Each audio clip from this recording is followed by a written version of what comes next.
السلام عليكم ورحمة الله تعالى وبركاته، مرحبا بكم في هذه الحلقة التي أسعد بتقديمها. لماذا؟ لأنه في الحقيقة كثرت الفيديوهات التي أشاهد على الانترنت، الشروحات التي توجد على يعني تفسر لك فقط طريقة الربح دولار دولارين، يعني تصرف مثلا 3 أشهر من وقتك من أجل أن تربح 0.5 سنت أو تربح دولار أو دولارين. هذا لا يعد بالربح، لنكون واضحين، هذا يعتبر مضيعة للوقت. لهذا في هذه الحلقة سأريك طريقة الربح، ليس دولار أو دولارين، راه يمكن أن تنتقل إلى آلاف الدولارات. صدقوني، راه لا أتحدث من فراغ، هذا الموضوع راه جدي ويمكنك أن تربح يعني آلاف الدولارات فقط إذا كنت تتمتع ب3 أمور: أن تتمتع بالمشروع المجازفة، أن تتمتع بالذكاء، أن تكون ذكي، وأن تتمتع كذلك بروح الصبر، أن تكون صبور.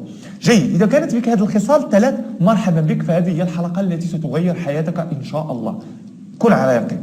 إذا ننتقل إلى موضوع الستوك. ماذا نقصد بالستوك؟ الستوك هو السهم، والستوك ماركت أي سوق الأسهم، يعني أنك تشتري وتبيع في أسهم، والربح يكون هنا يعني في الفارق. مثلا تشتري سهم ب 150 دولار تبيعه ب 200 دولار، إذا الربح في 50 دولار. وكلما اشتريت عدد كبير أو كثير من الأسهم، كلما كنت تربح عدد كثير من يكون ربحك كبير. يعني اشتريت 5 أسهم، كل سهم ربحت منه 50 دولار، فاقم بعملية حسابية ولك أن تعرف كم من الدولارات ستربح. جميل جدا. طبعا هناك فكرة دائما تسود على أن من يشتري الأسهم ومن يبيعها فقط الأغنياء. لا، فأنا كذلك أقوم بهذا، ولكن لست بغني، ولكنه طريقة للربح وطريقة تدر مال، وخصوصا مع بعض المواقع على الانترنت التي تمكنك شراء جزء من السهم. يعني عوض ان تشتري سهم يمكن ان تشتري فقط جزء من هذا السهم، جزء فقط، والارباح ستكون ضعيفه طبعا لانك اشتريت جزء من هذا السهم، ولكن على العموم ستربح اكثر مما ستربحه من بعض الشروحات الموجوده على الانترنت التي تعلمك الربح 0.00005. فنقول قلت أنه موجودة هذه المواقع، ولكن هذه المواقع هناك مواقع جميلة، هناك مواقع تتمتع بسمعة حسنة، وهناك مواقع تتمتع بسمعة سيئة. ومن المواقع التي سنشرحها اليوم موقع اطورو. فهذا الموقع هو رائع جدا لأنه يمكنك ابتداء، وهذه نصيحة مني، ابتداء من 100 دولار، يمكنك من أقل من 100 دولار أن تستثمر، ولكن ابتداء من 100 دولار، هذا هي نصيحتي إليكم، تبتدئوا ب 100 دولار. فقلت أنه من 100 دولار يمكنك أن تشرع في شراء وبيع الأسهم. لكن هذا الموقع ليس فقط عبارة عن بورصة على الانترنت أو بورصة تمكنك من الوصول، أو موقع يمكنك من الوصول أو إلى البورصة الحقيقية، ولكنه كذلك موقع يوفر لك العديد من الأدوات التي تضمن لك الربح. مثال: أولا، هذا الموقع هو ليس فقط موقع لتداول لتداول العملة أو لتداول الأسهم، هو موقع كذلك يمكنك من عمل اتصالات أو الدخول في اتصالات مع ما يسمى بالتريدرز، متداولين مع تريدرز. ما نقصد هو بالتريدرز هو الشخص الذي يشتري ويبيع. الشخص الذي يشتري ويبيع إن شاء الله أنت عندما ستشرع في الشراء والبيع، إذا أنت تعتبر تريدرز، أنا تريدرز. إذا جميل. فقلت تدخل مع اتصالات مع تريدرز آخرين، وهذا انطلاقا من أنه يوفر لك شبكة اجتماعية مثل فيسبوك، تويتر إلى غير ذلك. هي شبكة اجتماعية تدخل في اتصال مع تريدرز آخرين، يمكنك أن تقرأ منشوراتهم على صفحاتهم. أي مثلا يمكنك أن تقرأ مثلا تحليل لأحد التريدرز، وانطلاقا من هذه التحليلات تقرأ تحليل هذا التريدر وهذا التريدر وهذا التريدر، وبعد ذلك عندما تقرأ تحليلاتهم تكون تحليل خاص بك من أجل أن تقرر ما إذا كان عليك أن تشتري ذلك السهم أو تبيع ذلك السهم. أوكي؟ فلأن الربح هنا يكمن في الوقت الذي ستشتري والوقت الذي ستبيع فيه. يجب أن تختار الوقت الصحيح من أجل أن تشتري سهم، وتختار الوقت الصحيح من أجل أن تبيعه. أوكي؟ جميل. كذلك أنه يوفرك ويمكنك من خاصية جميلة جدا اسمها الكوبي أو الكوبيرز، النساخ، الناسخ والنساخ. مثلا أدخل إلى الشبكة الاجتماعية اطورو، أدخل إليها وأجد أن هناك مجموعة من تريدرز، وطبعا هؤلاء التريدرز، يعني عندما اختار تريدرز اجد ان التريدرز له شعبيه. وكيف لي ان اعرف له انه له شعبيه؟ اعرف ان له شعبيه انطلاقا من عدد الفولورز، عدد المتابعين له، عدد الناس التي تتجاوب معه.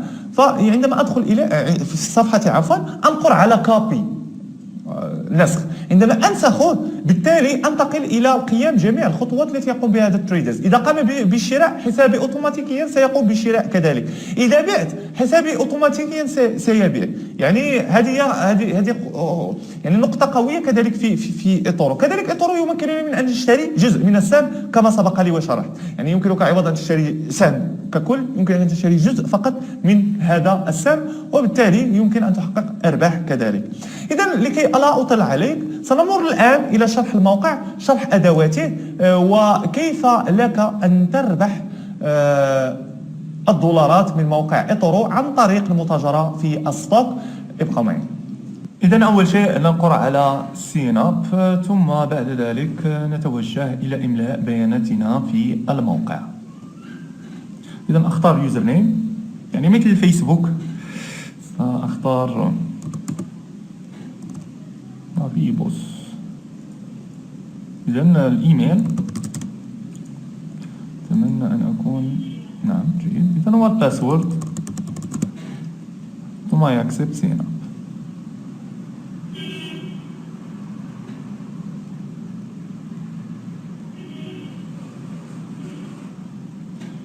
إذا بعد التسجيل يلزمك أول شيء أن تقوم بتفعيل أو عفوا تعريف حسابك عن طريق النقر على complete your profile،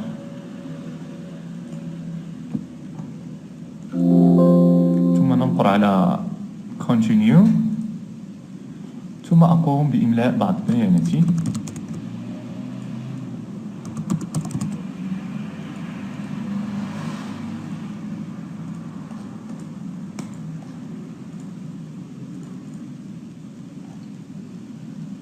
ثم next ثم trading experience اختار 0 إلى 12 شهر. إذا نختار ستوك ثم next، نختار هذا الخيار ثم next، ثم نختار هذا الخيار ثم next، ثم نختار هذا الخيار ثم next، ثم نختار less than next، عفوا less than، ثم ننقر على continue. وهنا يجب أن نقوم بإملاء معلومات البروفايل. نقوم بكتابة الرقم الهاتفي. كل هذه المعلومات هي ضرورية.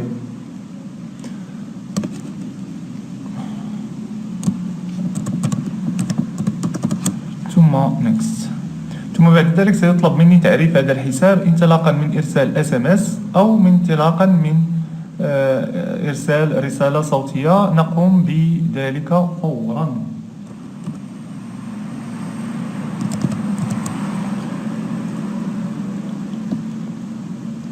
إذا بعد تعريف الحساب سيطلب مني، وهذه خطوة مهمة جدا كذلك، وهي تعريف الحساب.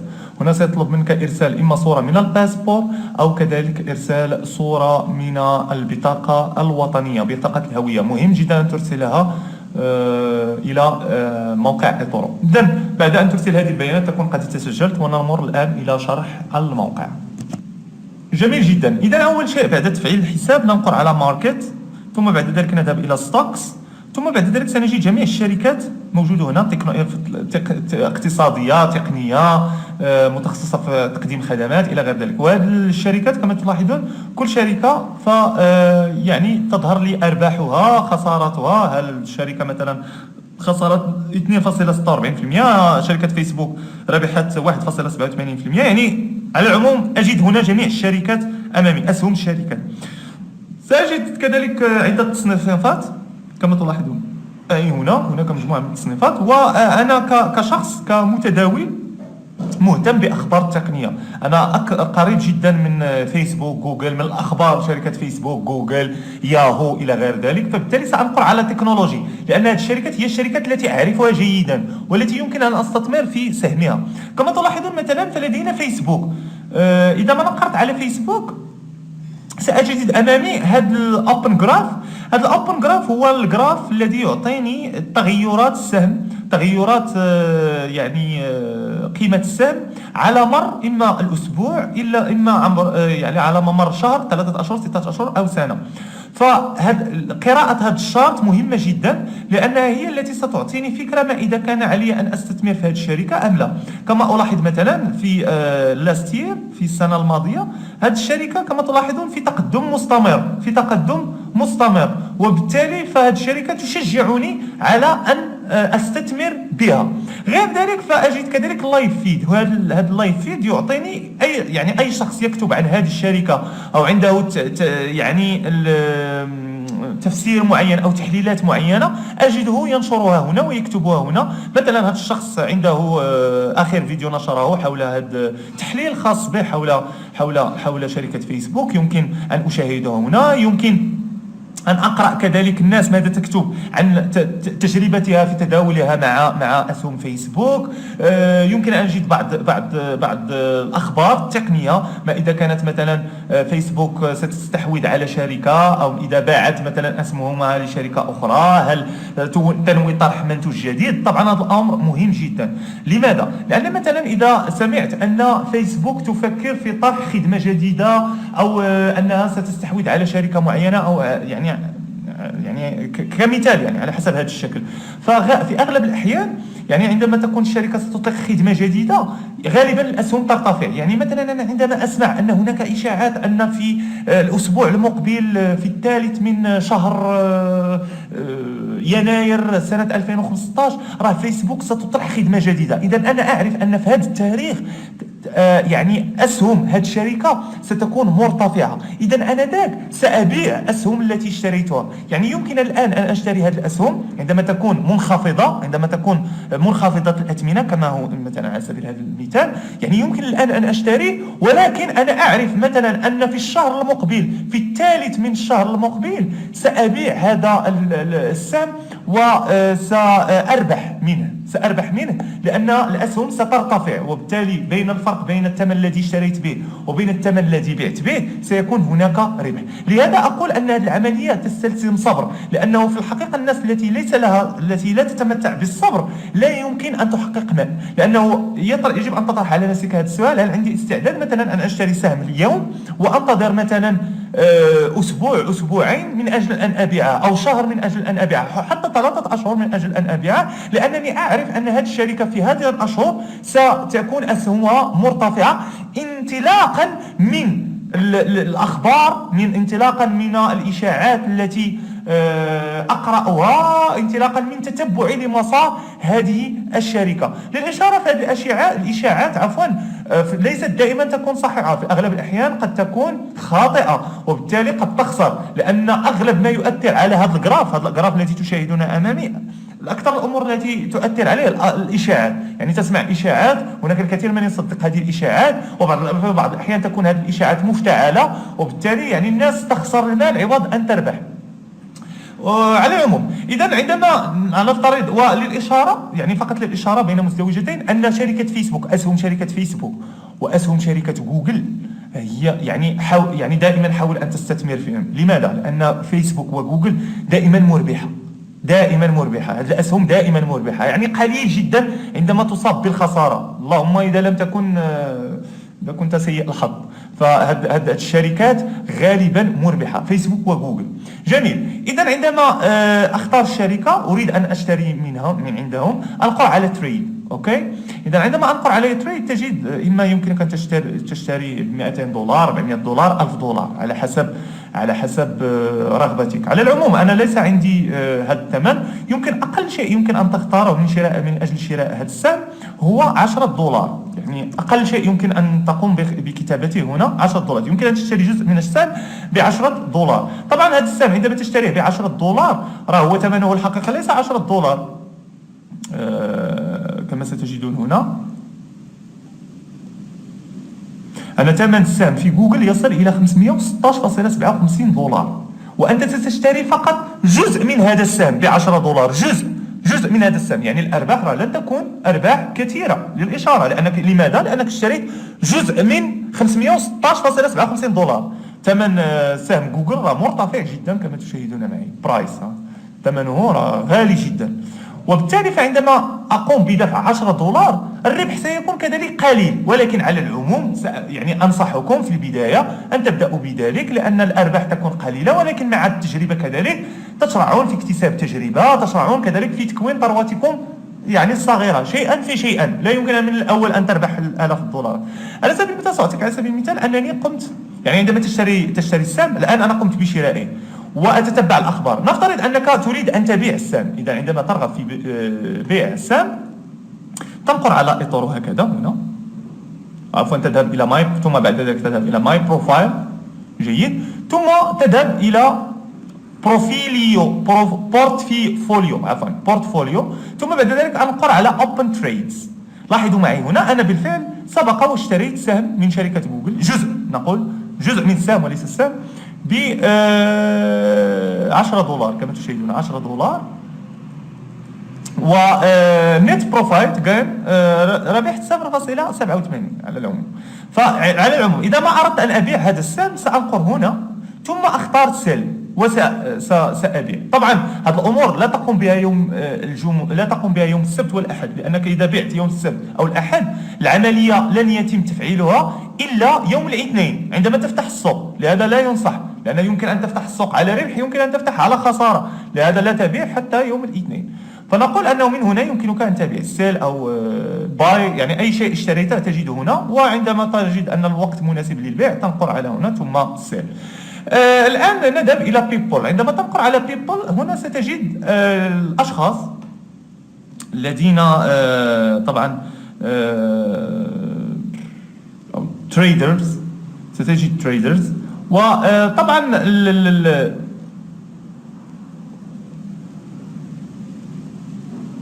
كما تلاحظ معي هنا نجد أن هناك العديد من التريدرز، وتجد هنا مثلا عندنا هذا الشخص العدد الناس التي تعمل له كوبيرز 371، أي 371 وضعوا ثقتهم في هذا الشخص. وبالتالي عندما ننقر عليه وتنقر على كوبي، فهذا الشخص إذا اشترى سهم تشتري، باعه تبيع، أوكي. فالعملية تبقى على هذا الأساس، يعني إذا اشترى تشتري، باع تبيع. ولكن لا يمكنك أن تقوم بكوبي إلا عندما تكون عندك على الأقل 100 دولار.